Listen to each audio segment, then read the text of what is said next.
Some stories do not begin with thunder or lightning, but with the soft ache of silence, the kind that drapes itself over a man's shoulders until he forgets what it feels like to be truly seen. In the wind-swept frontier town of Cedar Ridge, silence had become Jonas Reeves's closest companion. Each evening, he sat in the saloon, broad shoulders bent over a glass of whiskey, eyes haunted by memories only he could see. He was a giant of a man, carved by hardship and storms, yet there was a broken compass in his pocket that no longer pointed north, just as his heart no longer pointed toward hope. The townsfolk left him alone, respecting the gravity of his solitude, whispering of his past, but never daring to ask. They thought him unshakable, untouchable, a mountain of sorrow too steep to climb. Yet even mountains can be softened by the smallest streams, and even the most wounded soul can still be called back to life. It was on one such evening, when the lamps flickered against the weathered walls and the air smelled of tobacco and lost chances, that the story shifted. The doors creaked open, and in stepped a child, no taller than the tables, barefoot, clutching a single silver coin, with fingers trembling from both fear and determination. Her name was Pearl, and though the world had already stolen more from her than it ever should from a child, her eyes still carried a fierce glimmer of hope.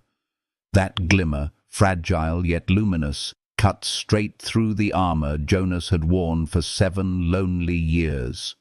Conversations hushed, glasses stilled in mid-air, as every gaze turned toward the small figure walking across the sawdust floor with a bravery that outshone the strongest gunslinger. There was something healing in that moment, a hush heavy with the promise that 2 broken souls might recognize each other. Pearl's small voice carried more power than any bullet, more warmth than the whiskey Jonas nursed like medicine. Though she had nothing to her name but that coin and a ragged doll tucked close to her chest, she bore herself with the quiet certainty of someone about to alter destiny. Jonas, who had built coffins, mended homes, and endured grief that no man should bear, suddenly found himself holding his breath. The great cowboy, the man the town thought unreachable, felt the tremor of possibility stir in his chest like spring thawing the frozen earth. This was not chance. This was not accident. It was the beginning of a love that would not fit neatly into any law or ledger, a love chosen freely and fiercely, like the mending of broken things with gentler hands than the world had ever granted before. And as the story unfolds, you will see how silence gives way to laughter, how despair finds its healing in the simplest of bonds, and how even a lost compass can discover its true north. If this tale touches something tender in you, if it brings warmth to the places you thought long forgotten, let your heart whisper it back through your like, your comment, your quiet subscription to the journey. For sometimes, sharing a story is its own form of healing, and in your small gesture you become part of this fragile, luminous beginning. The saloon doors closed behind Pearl with a whisper, and Jonas Reeves, who had not believed in miracles for far too long, looked into the eyes of a child who would change everything. And so the current of fate began to move, carrying them both toward a tomorrow neither dared to dream. The town of Cedar Ridge lay stretched across the Wyoming frontier like a stubborn scar, small but unyielding against the winds and dust that had erased other settlements. Its 3 short blocks of Main Street leaned into one another like weary friends, sharing secrets in the language of creaking wood and peeling paint. The saloon where Jonas kept his nightly vigil anchored one end, its doors swinging endlessly with the weight of lives passing through, while the general store stood at the other, its fading sign barely legible, as though time itself had tried to erase it and failed. Between these two posts of survival, life moved in familiar patterns. Farmers hauling supplies, children darting through the alleys, and merchants haggling over flour, nails, or bolts of cloth. Yet beneath the surface of everyday bustle there lingered the quiet ache of people who had given more than they could spare to the harsh land. Jonas Reeves belonged to that ache. At dawn he rose to the scent of strong coffee and the silence of a cabin he had built with his own hands. The mornings carried no laughter, no footsteps but his own, only the low moan of the wind against the boards and the steady rhythm of a man who had chosen solitude because it seemed safer than opening his heart again. His days were filled with the honest work of shaping wood, wagon wheels, doors, coffins when the earth demanded, and though his hands bore calluses, they also carried a quiet tenderness. Every nail he drove straight, every beam he set firm, was an offering of order in a world that too easily unraveled. Yet he was not invisible.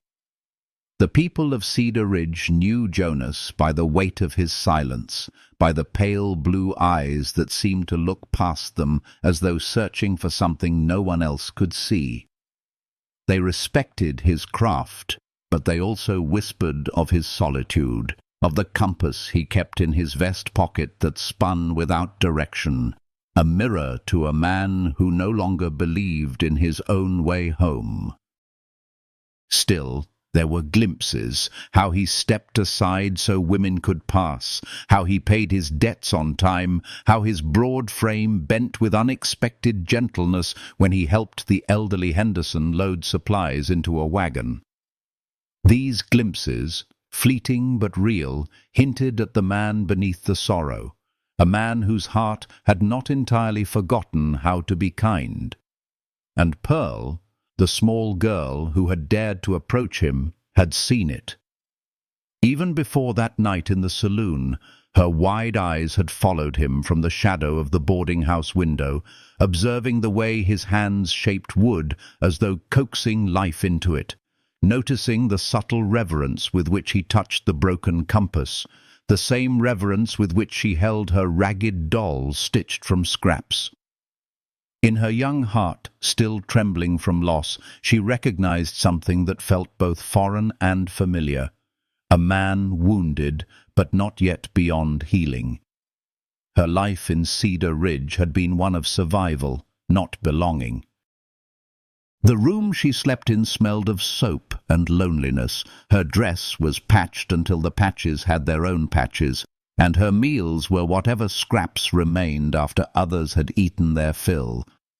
Yet she endured, whispering prayers to the night sky, reciting verses her mother had taught her by wagon fire, clinging to a faith that somewhere in this wide, harsh world she might still find a place to call home. It was this faith, tender and fierce, that had led her to trade away her only pair of shoes for a $silver, because love, she believed, must be worth something. And perhaps, if she saved enough courage, she could buy it back into her life. That courage carried her across the saloon floor, every step a defiance of despair. And in the moment her small voice rose to ask Jonas Reeves the question no one else would dare, a question both heartbreaking and healing. The quiet story of Cedar Ridge cracked open to reveal its hidden light. Jonas's heart, long frozen, felt the faint stir of warmth. Pearl's hope, fragile as the coin in her palm, shimmered with the possibility of belonging. and the town, weary of silence, leaned in to witness a beginning no one could have scripted. Beyond the lamplight, the wind softened, brushing the windows with a gentler sigh, as though the land itself paused to listen. In that fragile pause lay the seed of everything yet to come, love rediscovered, wounds slowly mended, and the healing bond of two souls daring to choose one another in a world that had tried to leave them both behind. The story was moving, quietly but surely, toward the moment when walls would fall, when silence would yield to laughter, when Jonas's broken compass might finally point home. The night Pearl placed her silver dollar on Jonas Reeves's scarred table, the air inside Murphy's saloon changed forever. What began as silence, born of shock, deepened into something more profound, as if the town itself held its breath, waiting to see whether a man who had long buried his heart might choose to unearth it again. Jonas's hand hovered over his glass, his eyes locked on the coin gleaming faintly in the lamplight, and for a long moment he was a statue carved of grief, unable to move, unable to breathe. But when Pearl spoke again, her trembling words spilling forth with both desperation and hope, something deep inside him shifted. The compass in his pocket pressed hard against his chest, as if reminding him that even broken things could still point the way. He leaned forward, his voice roughened by years of silence, and told her that people could not be bought, not with silver, not with all the riches of the earth. The disappointment that flickered in her young face struck him harder than any fist ever had, but then he added softly that family was not a matter of purchase, it was a choice. And in that instant the flickering flame of her hope leapt higher, shining in her eyes like dawn breaking after a long and bitter night. Jonas felt the walls he had built around his heart crack open, and though he feared the storm that might rush in, he did not turn away. Pearl's tears spilled, but they were not met with dismissal. They were gathered instead by the rough palms of a man who had forgotten the gentleness still hidden in his hands. He offered no polished promises, only the truth of his brokenness, and yet the honesty itself became a healing balm. For Pearl, who had known the cruelty of empty assurances and the loneliness of being unwanted, that truth was worth more than any flawless vow. She clutched her coin with trembling fingers, but when Jonas placed his broken compass beside it, the two small tokens seemed to speak for them both, two wandering souls finding their direction not in wealth or perfection, but in the fragile, miraculous choice to belong to one another. When Pearl leapt into his arms, her embrace fierce and trembling, Jonas at first froze beneath the weight of a love he had long forbidden himself to feel. Then, as his arms closed around her thin shoulders, a warmth spread through him, startling and tender, like spring water flowing through parched earth. The scent of her hair, the fragile rhythm of her heartbeat pressed against him, the way she whispered with trembling faith. It was all more powerful than any memory of war or loss. The saloon, once a sanctuary of his solitude, transformed into a witness of healing, its patrons reduced to tears they could not explain. That night, as he walked Pearl back through the lamplit streets of Cedar Ridge, Jonas found his long strides unconsciously slowing to match her smaller steps. Each footfall was steady, deliberate, as if the earth itself welcomed their new rhythm. Pearl carried her ragged doll in one hand and the silver coin in the other, symbols of everything she had endured and everything she dared to hope for. Jonas glanced down, and the sight of her walking beside him, trusting him with each fragile breath, carved something eternal into his heart.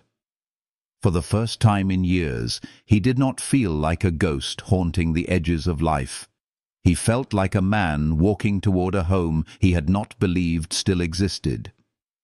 The boarding house loomed ahead, its windows dim with the weary light of cheap oil, its walls sagging under the weight of poverty and neglect. Mrs. Hutchkins stood waiting, arms folded, suspicion tight around her mouth.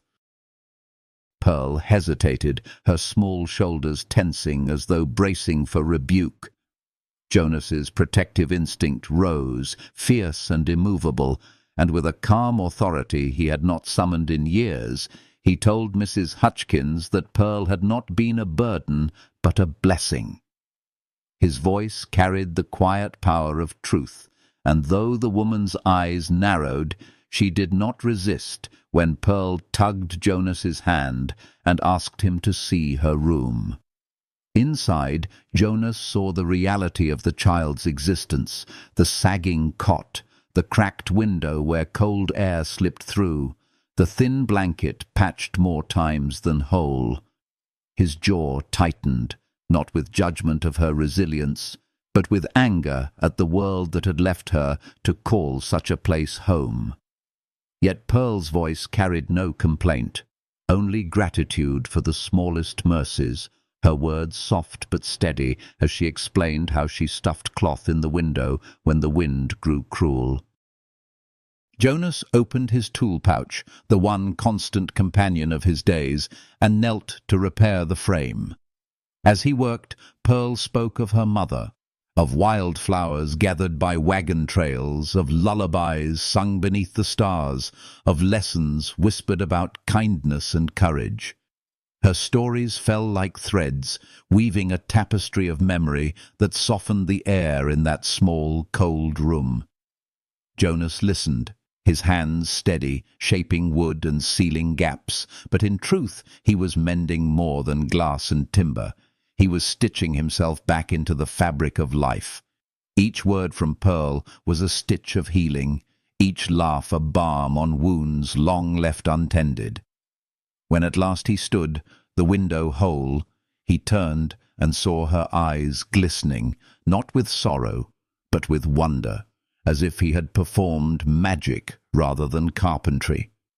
In that gaze he felt more seen than in all his years of solitude, and the compass in his pocket seemed, for the first time in 7 years, to still its restless spinning. He left her that night with a promise, not spoken in grand declarations, but in the way his rough hand rested briefly against her small shoulder, steady and sure. And as he walked back beneath the wide frontier sky, the stars blazing like scattered embers across the velvet dark, Jonas Reeves felt the stirrings of a purpose he had thought buried with his past. Tomorrow he would bring blankets. Tomorrow he would bring books. Tomorrow he would bring not only what she needed to survive, but what she needed to grow, to heal, to believe in the kind of love that does not abandon. The wind followed him home, carrying with it the faint echo of Pearl's voice and the steady rhythm of her fragile hope. And though the night was cold, Jonas felt something warmer than fire kindling deep within him, guiding him toward a tomorrow he no longer feared. The path was opening, tender and uncertain, yet filled with the quiet power of 2 broken souls choosing to walk it together. The days that followed unfolded like the gentle unspooling of thread, each moment binding Jonas and Pearl closer in ways neither could have predicted, yet both desperately needed. When Jonas returned to the boarding house the next morning, his arms full of blankets and books, Pearl's face lit up with such joy that it pierced through every wall he had ever built around himself. The world had taken much from her, but it had not dimmed her capacity for wonder.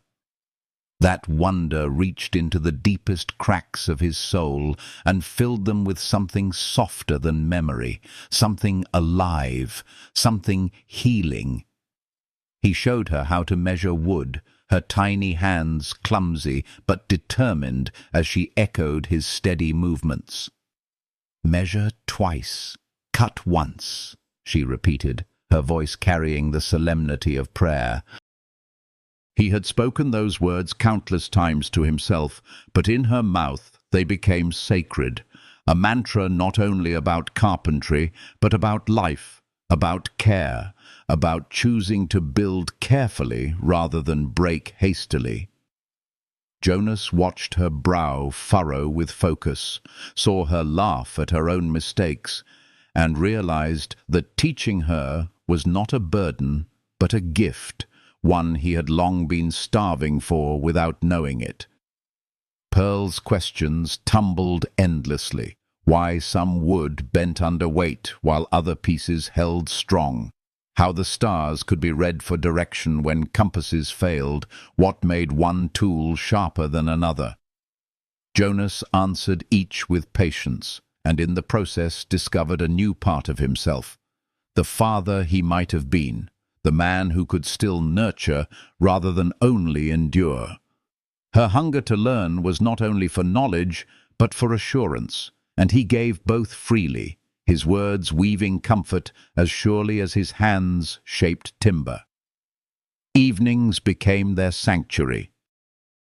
He would read aloud from the books he brought, his voice rough but steady, while Pearl leaned close, her doll clasped in her lap and her silver dollar resting on the table like a talisman. Sometimes she would fall asleep mid-sentence, her breath soft and even, and Jonas would pause to watch her, marveling at how something so small and fragile could make his cabin, once a place of silence and ghosts, feel alive again. The firelight painted her face with warmth, and each time he tucked a blanket around her, he whispered a quiet vow to protect the fragile trust she had placed in him. Yet even as joy crept back into their days, shadows lingered. At night, Jonas would wake in a cold sweat, Maria's face haunting his dreams, her voice fading into silence that still cut him like a blade. He remembered the weight of their lost child in his arms, the helplessness of love crushed by fate. These memories pressed against him like stones in his chest, threatening to suffocate the fragile peace Pearl had kindled. And in her own bed at the boarding house, Pearl fought nightmares of her parents' wagon overturned in the creek, of voices that never answered back, of Jonas walking away into a horizon she could never reach. She muffled her cries into her pillow so no one would scold her for disturbing the night, but the fear lodged itself deep, whispering that happiness was never meant to last. When morning came, both tried to hide their shadows, each offering smiles and chatter to cover the weight of dreams. But Jonas, watching the circles beneath her eyes, finally knelt down on the dusty street and told her gently that she did not need to pretend.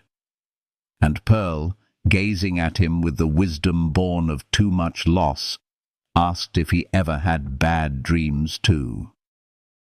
The question struck like lightning, because in her eyes he saw recognition, a mirror of his own fear that love could not be trusted, that everyone he cared for would vanish into the silence of memory. He admitted the truth, his voice breaking, and Pearl's small hand slipped into his calloused palm with the strength of quiet courage. "Then we'll promise," she whispered, "to tell each other the truth, even when we're scared."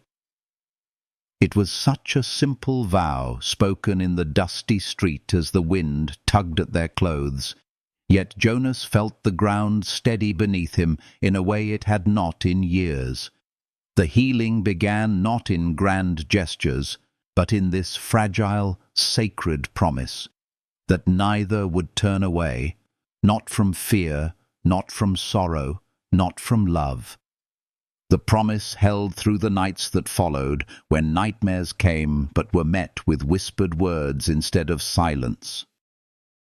Pearl began to rest easier, knowing Jonas would listen, and Jonas felt his own terrors soften as he realized he was no longer carrying them alone. Slowly, his compass, long spinning without direction, seemed to grow lighter in his pocket, as though it recognized that at last he was walking not toward the past, but into a future worth keeping.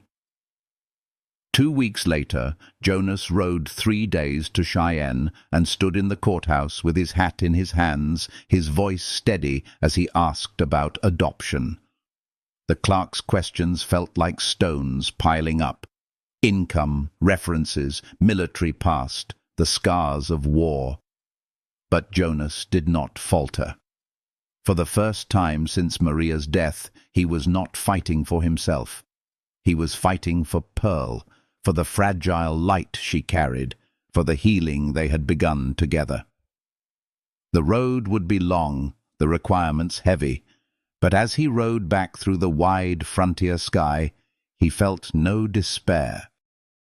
For the first time in 7 years, he felt purpose burning steady in his chest, guiding him like true north, and waiting for him in Cedar Ridge on the boarding house steps was Pearl, her face brightening at the sight of him, her silver coin clutched tight, her faith in him unshaken.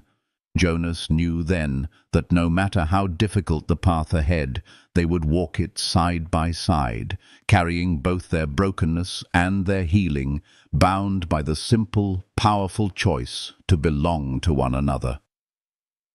Winter crept slowly into Cedar Ridge, the kind of winter that pressed against doors and whispered through broken boards, reminding every soul how fragile life could be on the frontier.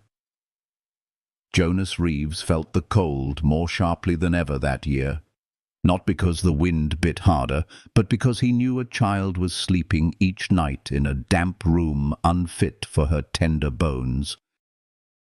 When he found Pearl coughing, her small frame trembling beneath a patchwork blanket too thin to ward off the frost, something inside him snapped like ice giving way beneath sudden weight. No clerk, no law, no hesitation could matter more than the child who had chosen him.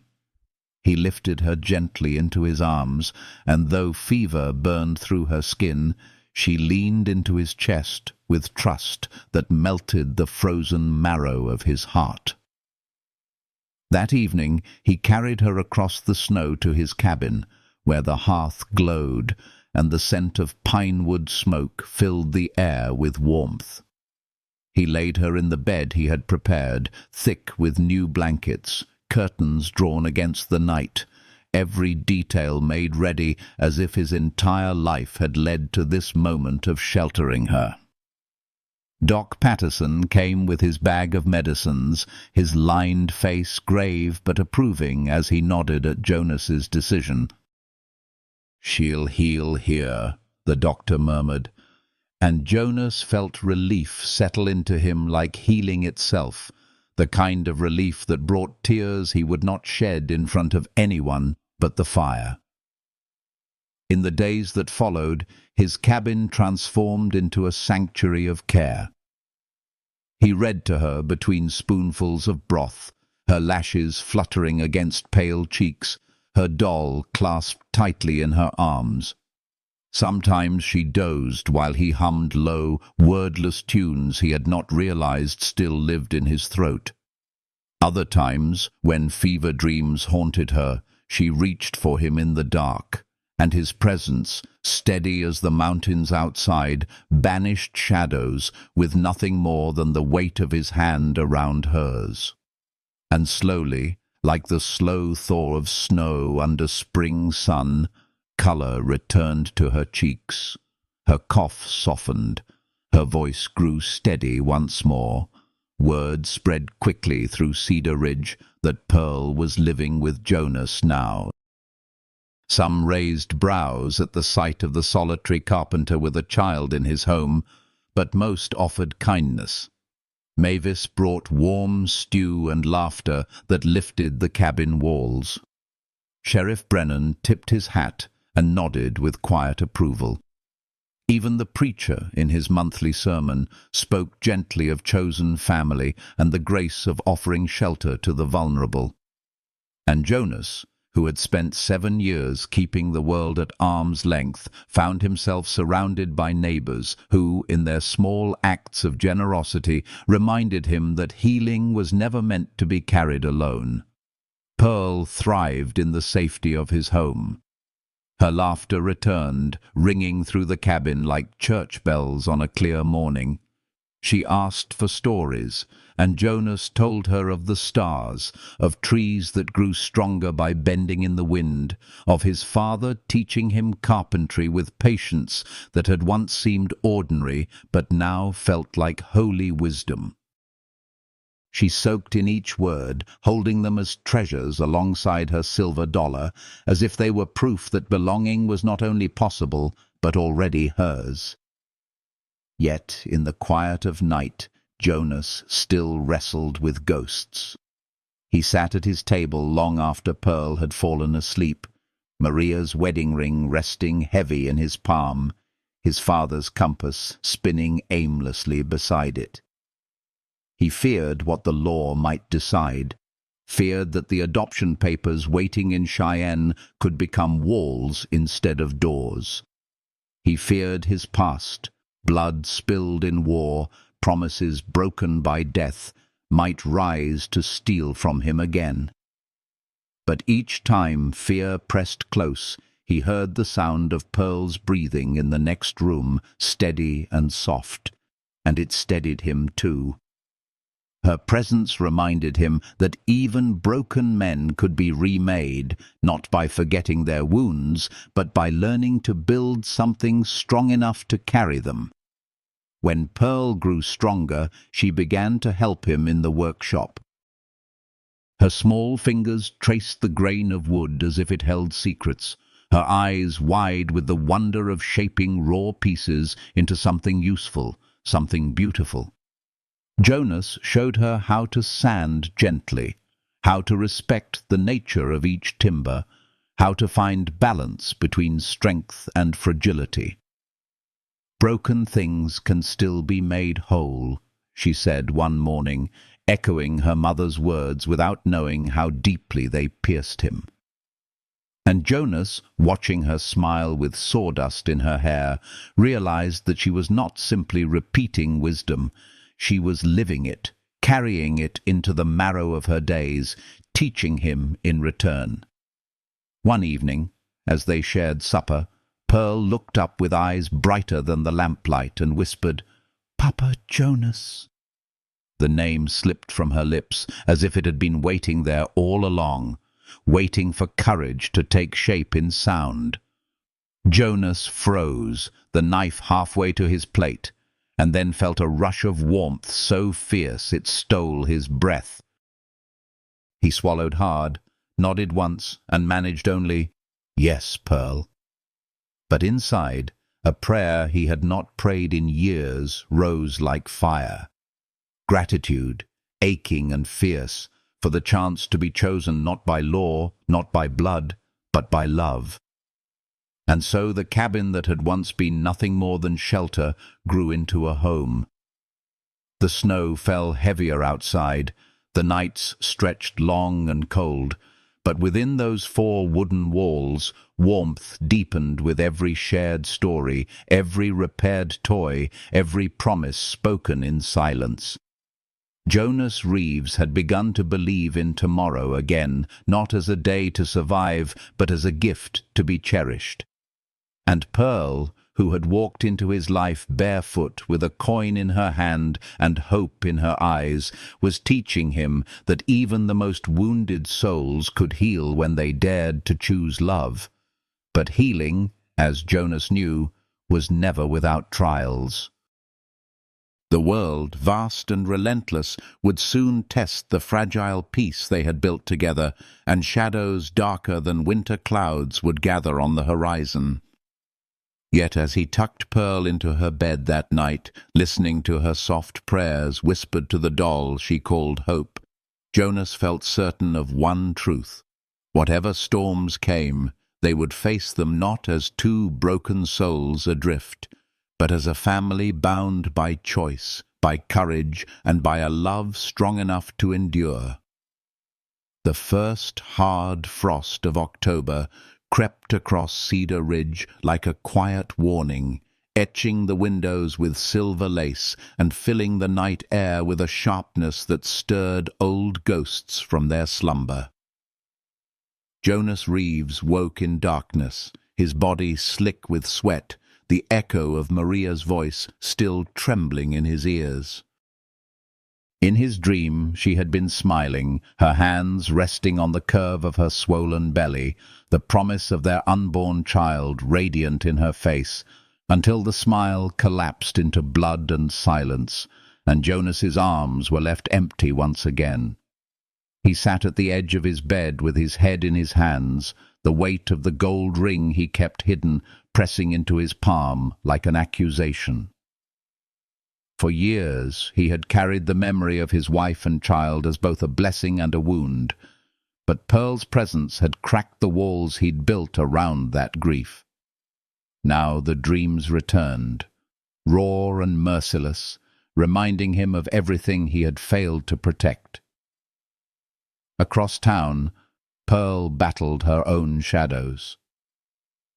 In the small hours of the night, she bit down on her pillow to muffle sobs as the nightmare replayed, the wagon tumbling into the creek, her parents' bodies twisted and still, her own small form waiting beside them for voices that never came.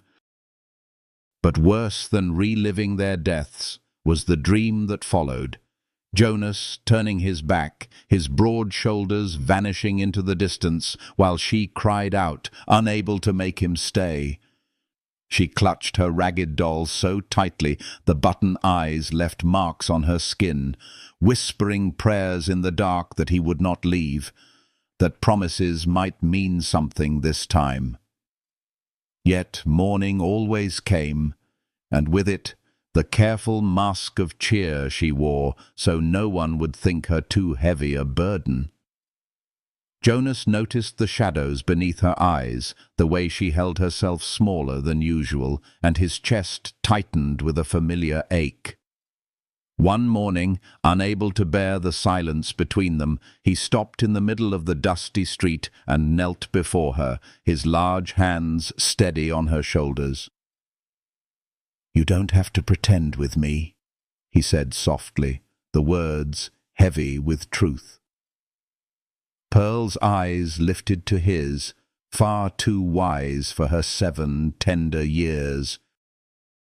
"Do you have bad dreams too?" she whispered, and in that moment he saw her fear mirrored in his own heart, the fear of being abandoned, of love turning to ashes. He told her the truth, that yes, he dreamed of the people he loved and lost, that yes, the fear sometimes gnawed so deep it made him want to shut the world out forever. Pearl listened, her small fingers creeping into his calloused palm until her hand disappeared inside his, offering comfort instead of asking for it. "Then we should promise," she said with quiet conviction, "to tell each other when the dreams come, to hold on even when we're scared." Her words, fragile but fierce, settled into him like a healing balm. He promised her, there in the street, with the wind carrying their vow into the wide sky, that he would never walk away, no matter how heavy the shadows pressed. That night, for the first time, Jonas did not sit alone with his memories. When Pearl woke crying, he sat beside her bed, his rough voice telling her stories until her breath slowed, and when his own sleep was broken by Maria's fading face, Pearl stirred from her dreams, reached for his hand, and simply said, "I'm here." In the fragile hours before dawn, 2 souls broken by different griefs found a way to carry them together. The healing was not sudden nor complete, but it was real, and Jonas felt his compass grow lighter in his pocket, no longer spinning without meaning, but pointing gently toward hope. 2 weeks later, he rode into Cheyenne, his heart thundering as he stepped into the courthouse. He stood before the clerk with his hat in his hands, answering questions about his past, about his work, about the child who had chosen him. The words tasted like confession, heavy with all the scars of war and loss, but beneath them pulsed an unshakable truth. He was ready to be her father. The process would be long, filled with papers and proofs, but Jonas no longer feared the distance. For the first time in years, he had a destination worth fighting for. When he returned, Pearl was waiting on the steps of the boarding house, her braids shining in the autumn sun, her silver coin clutched in her palm. The way her face lit up at the sight of him made the long road ahead feel lighter. He lifted her into his arms, and she whispered against his shoulder, "You came back." He pressed his face into her hair, breathing the healing sweetness of soap and hope, and murmured, "I keep my promises." And though the horizon held storms yet unseen, Jonas knew in that moment that whatever battles lay ahead, they would not face them apart. Snow had only just begun to fall when the peace Jonas and Pearl had built was tested by a knock on the cabin door. It was not the gentle knock of neighbors bringing stew or books, but the heavy rap of authority. 2 men stood outside, a territorial marshal with weathered eyes, and beside him a stranger in an expensive coat, his boots too polished for frontier dust. Their words fell like stones. Pearl was not who she thought she was, not simply the orphan of a wagon accident, but Margaret Thompson, an heir with living kin in San Francisco. The stranger claimed her as his niece, his voice cold and clipped, speaking of inheritance, schooling, arrangements, as though she were not a child but a sum to be tallied. Jonas listened in silence, his jaw tight, his chest burning with a rage he did not show.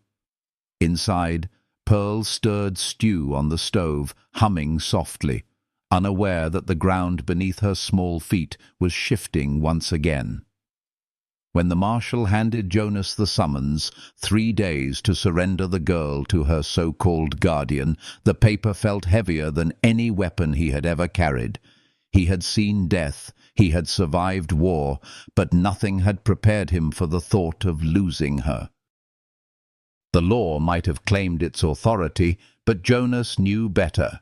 Family was not dictated by ink and seals, but by choice, by nights spent banishing nightmares, by mornings filled with laughter and sawdust lessons. As the 2 men rode away, Jonas stood in the snow with the summons in his hand and his heart breaking, the weight of fear pressing on him like chains. Yet, when he turned back to the cabin, through the window, he saw Pearl's small figure moving with confidence, her doll propped on the table, her silver dollar gleaming near the lamp. She looked up and smiled when she noticed him watching, the trust in her eyes steady and absolute. In that moment, Jonas knew one thing with clarity sharper than frost. He would not let her be taken, not by law, not by greed, not by anyone. The next days passed like hours, each filled with a storm of preparation and resolve. Jonas visited Doc Patterson, who promised to testify about Pearl's health and the transformation she had undergone under Jonas's care. He spoke with Sheriff Brennan, who sent swift telegrams to San Francisco to uncover the truth about the stranger who called himself family. Mavis from the saloon vowed she would stand before any judge and swear to the bond she had seen blossom between Jonas and the child. Even the preacher, soft-spoken but firm, offered his words about chosen love and the grace of protection. The whole town, once content to keep their distance from the solitary carpenter, now stood behind him, a circle of witnesses to the healing Pearl had brought into his life and the new strength Jonas had found in return. But beneath the bustle, there were moments only for the two of them. At night, by the fire, Jonas told Pearl the truth with as much gentleness as he could, about the papers, the claims, the threat of being taken away. She listened quietly, her doll clutched close, her silver dollar warm in her hand. Then she looked up, her eyes clear and unafraid, and said, "I chose you, and you chose me. That's what makes us real." Her words cut through his fear with healing power, more powerful than any oath, and he promised her then, in the glow of the fire, that he would fight with everything he was to keep them together. The hearing came swiftly, held not in some distant city, but in Cedar Ridge itself. The mercantile transformed into a courtroom. Pearl wore the blue dress Mavis had sewn for her, her hair braided with ribbons, her small hands folded around Hope the doll. Jonas stood beside her, steady as the beams he built, his father's broken compass in his pocket, Maria's memory pressed into his chest, the weight of his vow stronger than any fear. Across from them sat the stranger, polished and smug, armed with papers and bloodlines. But when the judge asked for testimony, it was not only documents that spoke, it was the voices of a town, the quiet truths of neighbors, and finally the trembling but fearless voice of a child who knew what home meant. Pearl stood, her voice clear, her words simple, yet carrying more weight than any lawyer's argument. She spoke of Jonas fixing her window, of the nights he stayed with her when bad dreams came, of the warmth of a home built not of riches, but of love. "He gave me a family," she said softly, "not because he had to, but because he wanted to. That's worth more than any money." Her words silenced the room, even the judge leaning forward with softened eyes. Jonas, listening, felt tears rise he did not try to hide. For in her truth he heard the echo of his own healing, proof that love had not only returned to him, but had taken root, strong and undeniable. The judgment would not come until the next morning, but Jonas already knew, whatever the court decided, their bond could not be severed. He had been a soldier, a wanderer, a man adrift in grief, but now he was something more, a father by choice, a man remade by the simple healing courage of a child. As he walked Pearl back to the cabin that night, her hand tucked safely in his, the stars blazed brighter against the winter sky, as if the heavens themselves bore witness. And though the air was cold, Jonas felt warmth fill him from within, a steady flame that promised he would not falter. The storm was not over, but he and Pearl would face it together, unbroken, their love stronger than law, carrying them into the next chapter of their shared tomorrow. Spring returned to Cedar Ridge as though the land itself wished to honor a promise. The snow melted into streams that sang through the valleys, and the meadows spread wide in green and gold, carrying the fragrance of wildflowers into every open window. In Jonas Reeves's cabin, once marked by silence and shadows, laughter now moved freely like light across the floor. Pearl sat at the table, her hair catching the sunlight, stitching the quilt made of squares given by neighbors, each piece a gift of belonging. The center square, cut from Jonas's old work shirt, bore her careful embroidery. "Home is where someone chooses to love you." Every stitch she made was a prayer answered, every thread a memory of how broken things had been mended with patience, tenderness, and the healing grace of hope. The adoption papers, framed upon the wall, no longer represented a distant dream, but a truth sealed by law and by love. Judge Harrison's ruling had been more than a legal decree.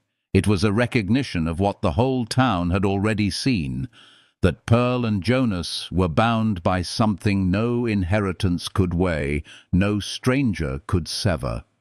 Thornbury's schemes had dissolved like smoke in the wind, leaving behind nothing but the certainty that a child's voice, steady and sincere, could pierce through the coldest arguments. And in the weeks that followed, Jonas felt the change not only within himself, but in the way Cedar Ridge embraced him. The solitary carpenter had become something more than a figure on the edge of town. He had become a father, a neighbor, a man who belonged. Pearl bloomed in this new life. Her cheeks grew round with health, her eyes carried joy instead of weariness, and her laughter spilled into the air with a healing sweetness that softened even the hardest faces in town. She studied eagerly at the schoolhouse, her quick mind delighting the new teacher, Miss Sarah Mitchell, whose kindness touched both child and father alike. Jonas, watching the way Pearl and Sarah bent over a book together, felt the quiet stirring of a future he had never dared imagine, a family not only of two, but perhaps one day complete, with walls filled not with echoes, but with the steady hum of love. He no longer feared the memories of Maria or the child he had lost, for their presence lingered not as wounds, but as blessings folded gently into the fabric of his days. Love did not erase the past, it healed it, weaving sorrow into strength.